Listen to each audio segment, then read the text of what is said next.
The letter arrived on a Tuesday, the same day the sky over the city decided to open up and dump a month's worth of gray. Joyless rain onto the streets below. It was an altogether fitting backdrop for the news I was about to receive. The envelope itself was an anachronism, a thick, cream-colored rectangle of cardstock that felt heavy and important in my hands. It had found its way to me through 3 different forwarding addresses. A stubborn paper ghost, navigating the digital world to deliver its final message. The return address simply read, Blackwood and Associates, Solicitors, in an embossed, unforgiving font. I worked as an archivist for a municipal records department, a job that was 90% the smell of decaying paper, and 10% the thrill of finding a misplaced census document from 1923. My life was a quiet catalog of other people's lives, a collection of neatly filed data points. I was pragmatic, ordered, and if I were being honest with myself, deeply cynical about the grand, messy tapestry of human existence. I preferred the clean certainty of a cross-referenced index. The letter was from a Mr. Alistair Blackwood, a man whose name sounded as old as the paper he wrote on. He informed me, in language so sterile, it felt scrubbed of all human emotion, that my Great-Aunt Elspeth Holloway had passed away. I had to read the name twice.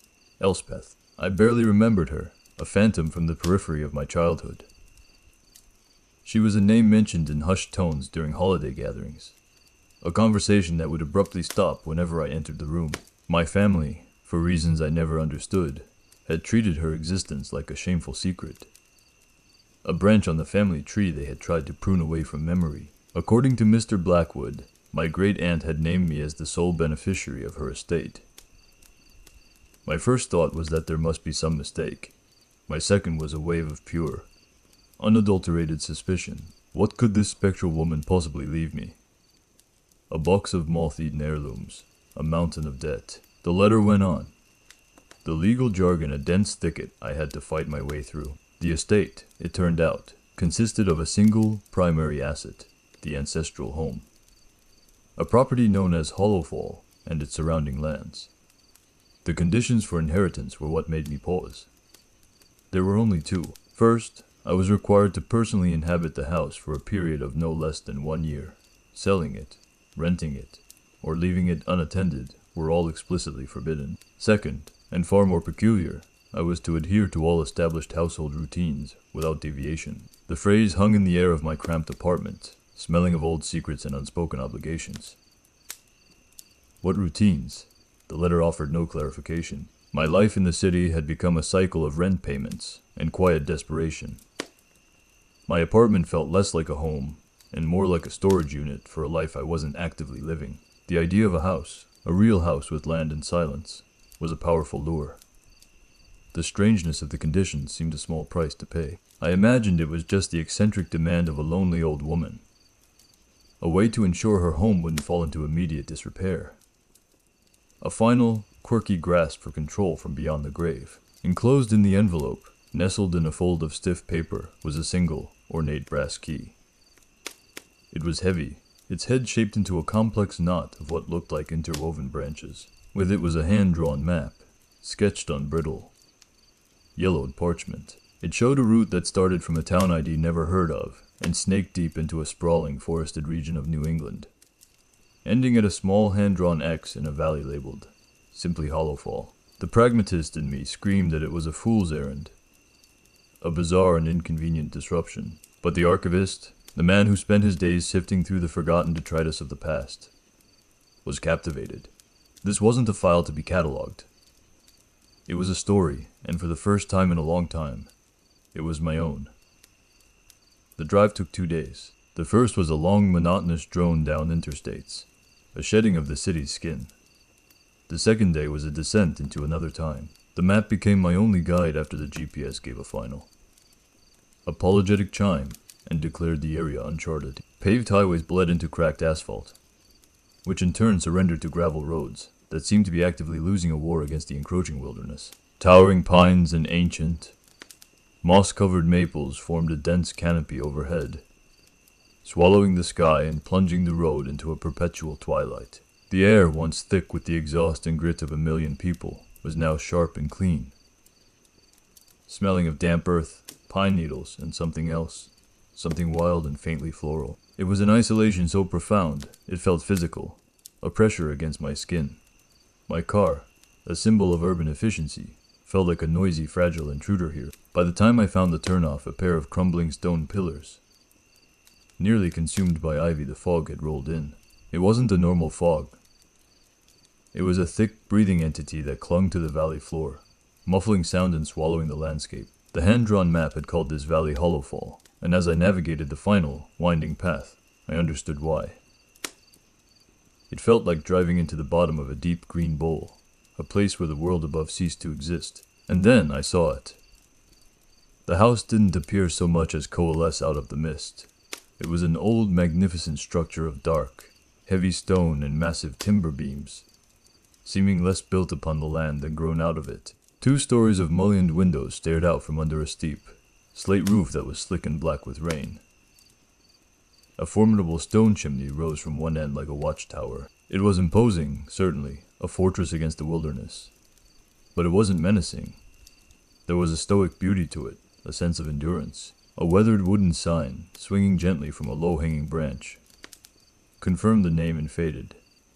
Carved letters, Hollowfall. I parked on the gravel patch that served as a driveway and stepped out, the brass key feeling heavy and cold in my palm. The silence was absolute, broken only by the drip of water from the eaves and the soft sighing of the wind through the pines. The key slid into the heavy oak door's iron lock, with a well-oiled click, a sound of perfect alignment that sent a strange shiver of satisfaction through me.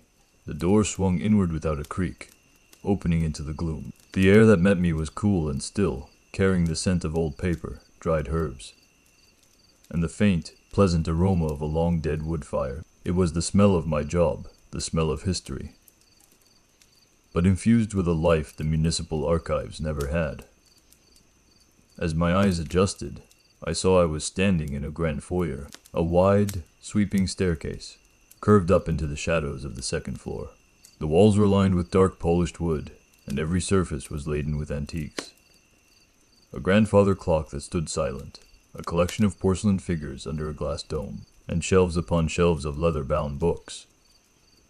Dust motes danced in the single beam of light slanting from a high window, illuminating a world perfectly preserved. It felt less like a home and more like a museum curated by a single devoted soul. It should have been eerie, but it wasn't.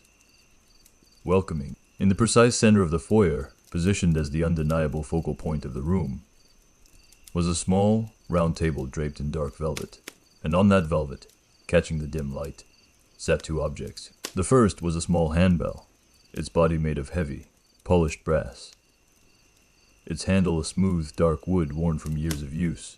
It was beautiful, simple, and exuded a sense of purpose. Beside it, placed with deliberate care, was a single folded piece of thick, creamy paper. I picked it up.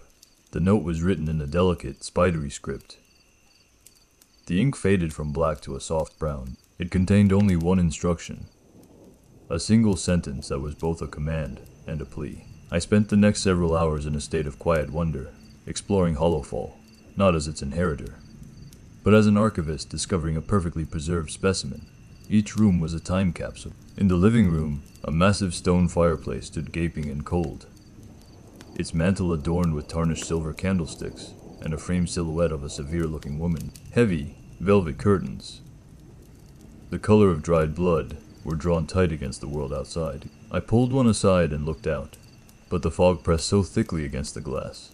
It was like staring at a gray wall, giving the house the feeling of being a vessel submerged in a deep, silent ocean. Upstairs, I found the bedrooms. The master bedroom was my great-aunt's, her presence still lingering in the scent of lavender and old books. A 4-poster bed dominated the space, its linens neatly turned down as if awaiting her return. I ran my fingers over the spines of the books on her nightstand, collections of poetry and dense botanical encyclopedias. Everything was immaculate, a testament to a life of solitude and order. But it was the portraits lining the upstairs hallway that truly captivated me. They were my ancestors, generations of Holloways staring out with stern, unyielding expressions. Men with severe beards and women with their hair pulled back in unforgiving buns. Under the dim, misty light filtering through the landing window, Their painted eyes seemed to possess a disquieting depth, and I couldn't shake the feeling that as I walked past, their gazes followed me with a silent, expectant judgment. The last room I explored on the main floor was her study. It was my favorite. Books overflowed from every surface, stacked in precarious towers on the floor, and crammed into shelves that bowed under their weight. Unlike the pristine order of the rest of the house, this room felt lived in. A den of intellectual obsession. The subjects were eclectic and strange. There were dozens of volumes on local folklore, tales of spirits and strange creatures said to inhabit the surrounding hills. There were detailed herbology manuals, filled with hand-pressed flowers and handwritten annotations in the margins, and books on geology and forgotten local histories. Their pages brittle with age. My great-aunt, it seemed, had been the self-appointed historian of this isolated valley. It was in the study, while poring over a fascinating but unsettling book of regional myths, that I noticed the quality of light changing. The gray afternoon was softening into the deeper gloom of evening, dusk. I glanced at my watch and saw that sundown was only minutes away. The note on the foyer table, ring once at sundown. I walked back to the foyer, the house groaning softly around me as the temperature dropped. The brass bell sat waiting, its surface gleaming in the dying light. It felt silly, childish even. I was a man of logic and reason, an archivist who dealt in facts and figures. Ringing a bell at sundown was the stuff of fairy tales, a sentimental ritual left behind by a lonely old woman. But the instruction was also part of the inheritance, a household routine I had agreed to, and a promise, even one made to the dead, felt important in the profound silence of this house. I picked up the bell. The brass was cold, and the wooden handle felt smooth and solid in my grip. As the last visible sliver of the sun's glow vanished behind the dark, jagged line of the trees on the western ridge, I lifted it and gave my wrist a single firm flick. The chime was not what I expected. It was not a small tinkling sound. A deep resonant note sang out. Pure and clear as crystal, it filled the foyer, vibrated through the floorboards beneath my feet, and seemed to expand outwards, washing through every room of the house. The sound was so powerful, so absolute, that it seemed to push back against the oppressive silence of the valley. It hung in the air for a long moment, slowly fading until it was gone. And in the utter stillness that followed, I heard something else, or thought I did, from far away. From deep within the fog-shrouded woods came a faint, impossibly distant echo. It wasn't a perfect mimicry of the bell's chime, but more like a reply, a single low note that rose and fell in the space of a heartbeat. It was so faint I couldn't be sure I hadn't imagined it. It must have been the wind, I told myself, or a trick of the valley's acoustics. That night, I slept in my great-aunt's bed. The sheets smelled of lavender and thyme. For the first time in years, the city's endless, anxious hum was not in my ears. There was only the sound of the wind in the pines and the occasional creak of the old house settling. I fell into a deep, dreamless sleep, feeling more at peace, more at home than I had in my entire adult life. The first week at Hollowfall passed in a blissful, quiet haze. I woke with the sun, a novelty for a man accustomed to the perpetual twilight of a city canyon, and worked until dusk. The house, with its generations of accumulated history, became my personal archive. I took on the task of organizing my great-aunt's library, a project that I estimated could take years. It was a joyful Sisyphean task. With each book I cataloged, I felt a deeper connection to the enigmatic woman who had lived here, and to the long line of Holloways who came before her. I found a strange comfort in the rhythm of the place. I cleared the weeds from the overgrown garden, discovering resilient herbs and forgotten rose bushes beneath the tangle. I learned the language of the house's groans and sighs, the particular way the floorboards creaked on the second floor when the air grew cold, the rattle of a window pane in the west-facing parlor during a high wind. The city, with its noise and its demands, felt like a distant, half-forgotten dream. The anxieties that had been my constant companions for years, the low-grade hum of financial worry and existential dread, began to melt away under the valley's profound and soothing silence.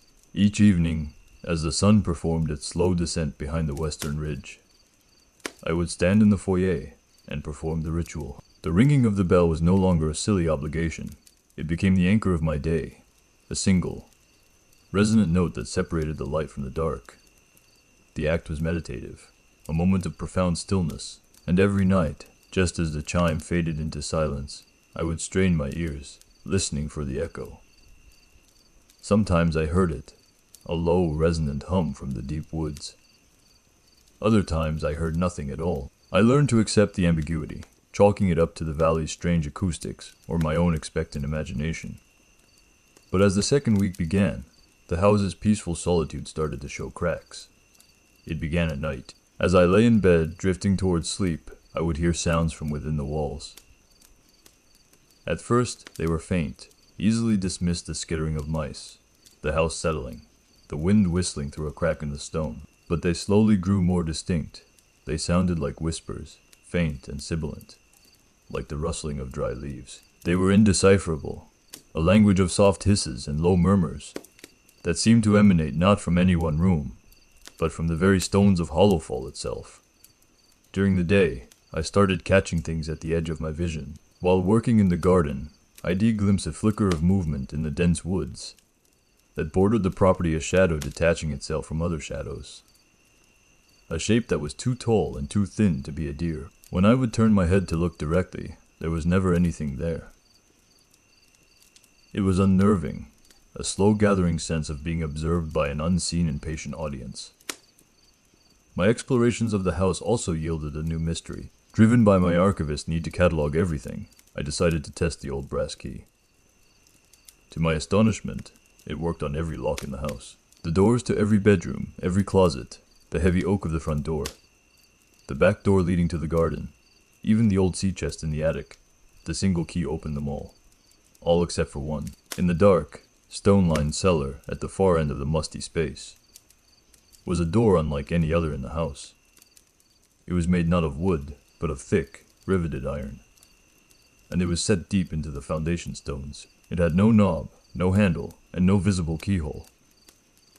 A thick, rusted iron bar was bolted across its middle, a seal that looked as ancient as the house itself. The air around it was colder, a pocket of unnatural chill in the already cool cellar.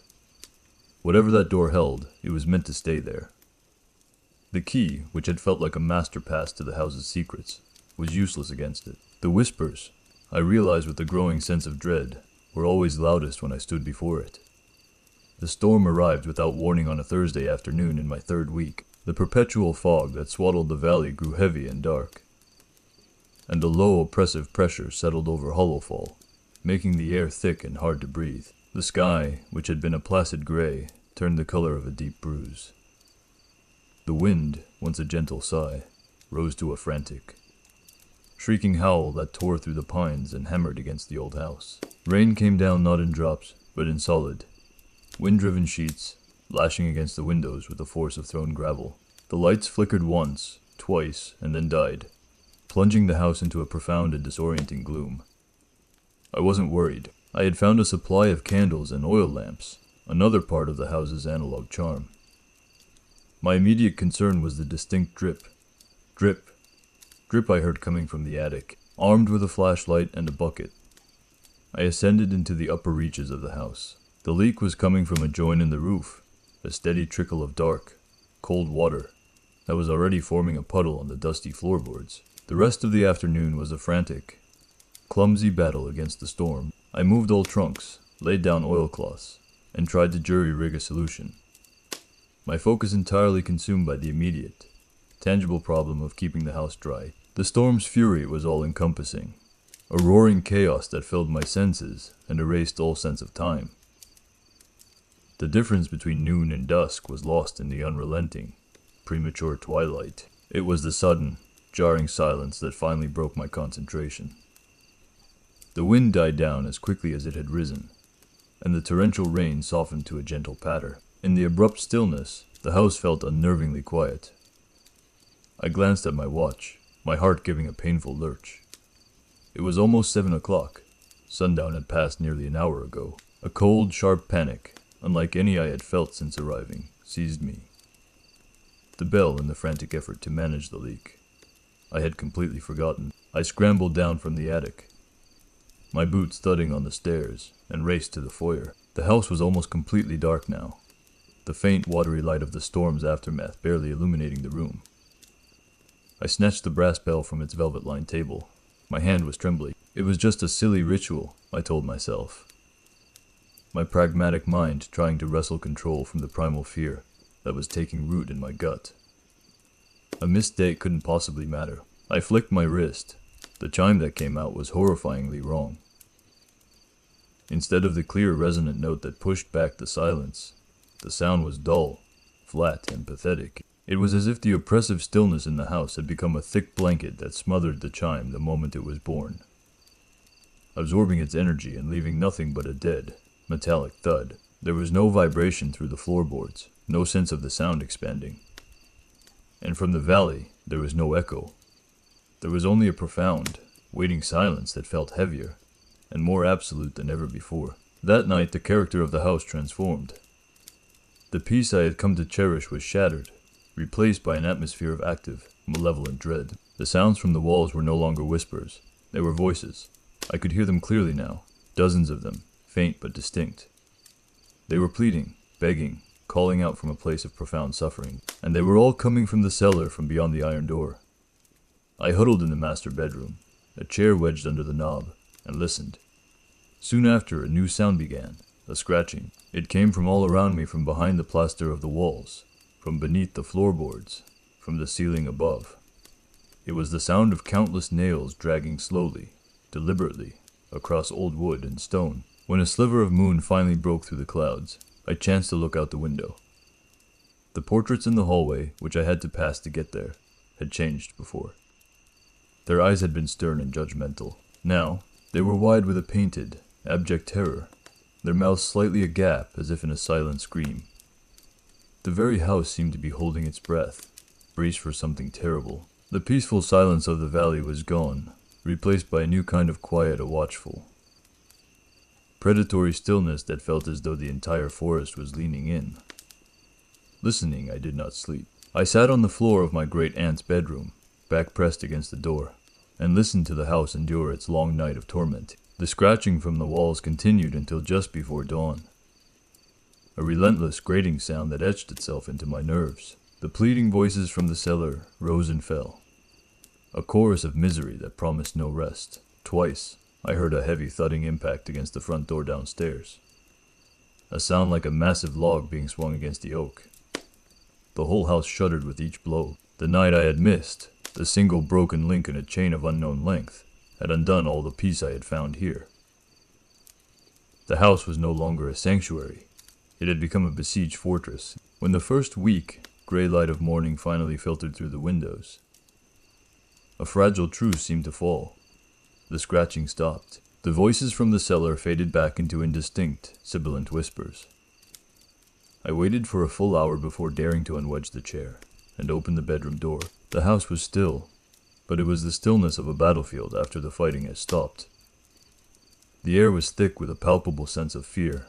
Downstairs, I found the evidence of the night's siege. On the thick oak of the front door, great, gouge-like marks were carved into the wood, splintering it deeply. They were not the marks of an axe or any tool I could recognize, but looked more like something impossibly large and impossibly sharp had been dragged across the surface. I found more of them on the wooden shutters of the ground floor windows, which I had bolted shut against the storm. The garden, my small patch of ordered tranquility, was a wreck. The herbs were crushed, the rose bushes broken and torn, as if a herd of panicked animals had stampeded through it. But as I scanned the damp earth, a new layer of dread settled in my stomach. There were no hoof prints. There were no footprints of any kind. The suffocating certainty that I was being watched was no longer a feeling. It was a fact. The forest was not an audience. It was a predator, patiently waiting just beyond the cleared ground of the property. I knew, with an instinct I couldn't explain, that I was a prisoner here, not of the house, but of the valley itself. My only hope was to survive until sundown. Desperate for answers, for anything that might explain the horror of the night, I tore through my great-aunt's study. I didn't know what I was looking for, but my archivist's mind screamed that the answer had to be here, hidden in her obsessive collection of folklore and history. Behind a false-backed row of botany textbooks, my fingers found the edge of another book. It was a slim, leather-bound journal, its cover unmarked. Her journal. I flipped it open, my hands shaking. The first page I landed on was dated half a century ago, but the ink was dark and clear, written with a steady, urgent hand. The bell is not a welcome. It is not a ritual of remembrance. It is a ward. It is an agreement, struck by the first of our line to settle this hollow. It tells them, the old things that sleep in the deep woods, that the house is occupied, that the old pact is being honored. It is a chime that marks a border, a line they have agreed not to cross so long as a Holloway draws breath within these walls. It tells them to stay on their side of the valley. To miss a night is to declare the house empty. It is to announce that the pact is broken. It is an invitation. The words hit me with the force of a physical blow. An invitation. The blood drained from my face. I stumbled to the parlor window, the journal still clutched in my hand, and looked out towards the edge of the woods. The fog had thinned slightly, and in the pale morning light, I could see the tree line with stark clarity, and I saw that I was no longer alone. It was standing just inside the shadow of the first line of pines, so unnaturally still that it could have been mistaken for a dead tree. A tall, gaunt figure, its limbs too long, its form wrapped in something that looked like peeling bark, but moved with the subtle ripple of cloth. It had no discernible face, only a smooth, pale blankness. It wasn't looking at the house. It was looking directly at me. It was waiting for the sun to set, and for the invitation to be answered in full. This house, this inheritance, was not a gift. It was a sentence. It was a lifetime post, guarding a forgotten border against something ancient and patient. And tonight, the border would be gone.